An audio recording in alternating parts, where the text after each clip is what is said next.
kembali ke nama-nama atau orang-orang yang dianggap untouchable, tidak tersentuh, ya. Salah satu yang muncul ke permukaan belakangan ini juga Ibu Megawati Soekarno Putri, dan itu dikaitkan dengan kasus BLBI. Sampai di sini, apakah Ibu Megawati termasuk yang Anda anggap untouchable? Bagi saya, Ibu Megawati nggak untouchable, karena Ibu Megawati sudah menjadi rakyat biasa. Tapi adakah keinginan atau adakah kebutuhan KPK untuk memeriksa Ibu Megawati dalam kasus BLBI? Seperti tadi saya katakan bahwa KPK selalu berbasis pada alat bukti. Dan ketika kasus ini terus didalami dan ada kebutuhan untuk memeriksa Ibu Megawati, maka kita akan panggil. Sama sekali tidak ada keraguan-raguan dan tidak ada kendala psikologis. Kecenderungannya apa? Kecenderungannya besar. Sebagai apa diperiksa? Sebagai saksi. Apa ada kemungkinan meningkat menjadi tersangka?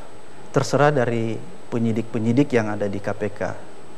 Artinya dari temuan ya, bukan terserah dari penyidiknya, tapi temuan yang dihasilkan ya. Alat buktinya. Alat buktinya, iya. Menarik karena ada juga nama-nama yang beredar tapi tidak muncul ke permukaan atau belum dimuat di media massa.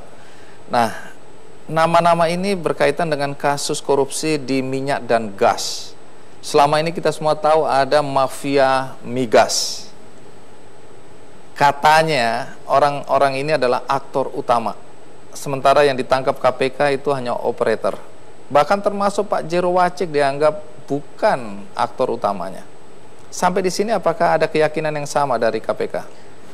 Jadi Pak Jero, kemudian Kepala SKK Migas, Rudi, itu adalah awal sebenarnya bagi KPK untuk membongkar kasus-kasus sumber daya alam kita, utamanya migas. Jadi kasus-kasus di sektor sumber daya alam kita, utamanya migas, ini episodenya masih panjang. Episodenya masih panjang? Masih panjang sekali. Ini baru awal, 2 orang ini baru awal. Padahal ini orang-orang hebat, tapi baru awal. Iya, baru awal. Artinya kita sepakat bahwa ada aktor utama yang lebih dahsyat lagi yang berada di belakang ini semua. Sebagai seorang penegak hukum mungkin kurang etis saya menyebutkan itu. Tapi yang ingin saya sampaikan bahwa kasus migas itu menurut KPK masih awal. Sampai di sini soal kasus-kasus korupsi yang melibatkan orang-orang besar. Kasus apa aja yang menurut Anda nanti akan bermuara pada orang-orang untouchable tadi?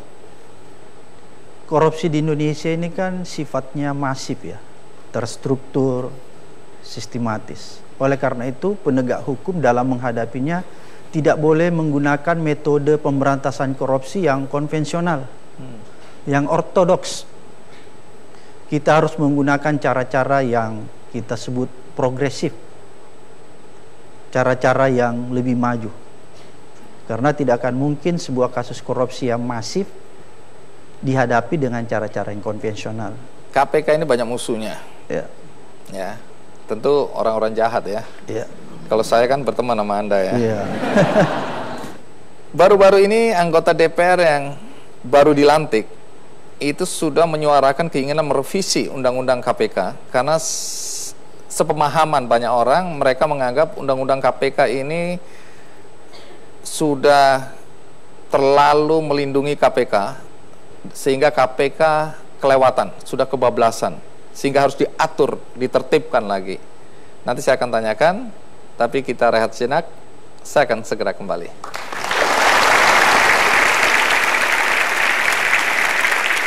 Dan pernyataan semacam ini di acara Kikendi dan didengar oleh teman-teman di DPR, sama dengan Anda mengobarkan perang lagi nih kelihatannya.